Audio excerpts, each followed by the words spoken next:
Jaguars wrapped up their first day of padded practice. Welcome to the News4JAGs podcast. I'm Jamal St here. This is Justin, Barney. Justin, it was a hot one, and you attacked that on with pads. We had a couple of players that had heat exhaustion. Calvin Ridley's the guy that we've been talking about a lot.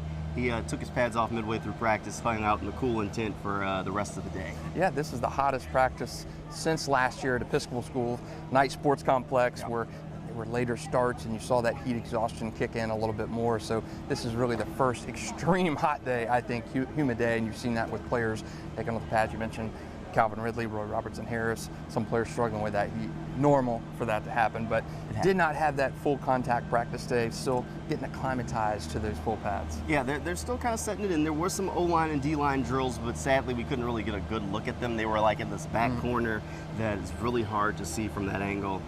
So not a great deal of stuff that we can get from that. But I think the star of the day, and I don't think we're going to argue with this one, has to be Zay Jones, right? Man, I mean, he was catching phenomenal. Touchdowns left and right all day. Phenomenal.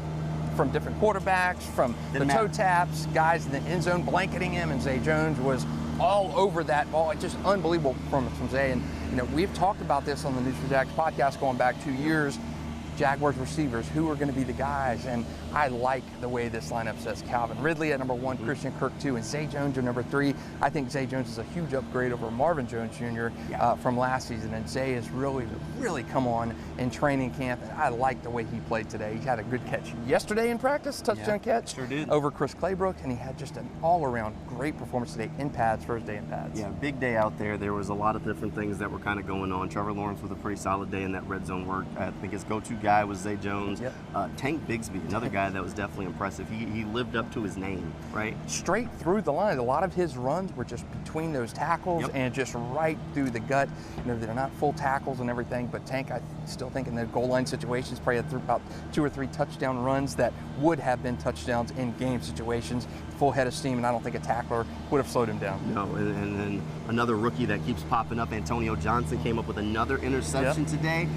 He's a name that just kind of keeps popping up left and right, so definitely something to keep an eye on. 2 in 3 days for Antonio Johnson. 2 in 3 days. He had the first one of training camp a couple days ago on Saturday, and another one today.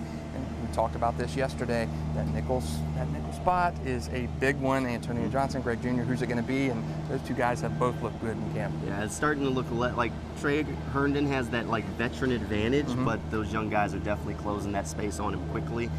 So he's definitely going to have to watch his back. We'll see what happens once their games roll around, and as practice kind of continues on with the pads going on, things are going to continue to ramp up. We didn't see the wide receiver DB one-on-ones like we saw yesterday.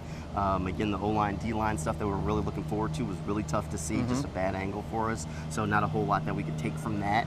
But we'll keep an eye out as kind of practice continues on. The Jaguars are back at it tomorrow, and we'll see just how everything comes together. Maybe they'll be back in pads again. Maybe we'll be able to get a closer look at Trayvon Walker as he goes through some of those drills. I'm ready to see those full contact practice. I don't know when that'll happen. I don't know how many times that will happen, but man, the first day of full pads last year where they cracked it and Doug Peterson turned that volume up was phenomenal. One of the biggest hits I've ever seen in training camp last year came on Travis Etienne, and I'm hoping to see that. Probably won't see that full contact, full go a lot during training camp as you try to preserve those guys, but man, the fans are going to like that when that comes to fruition. Yeah, well, we'll get a look at that. Hopefully the fans will be able to be out here to see when that day does come around finally.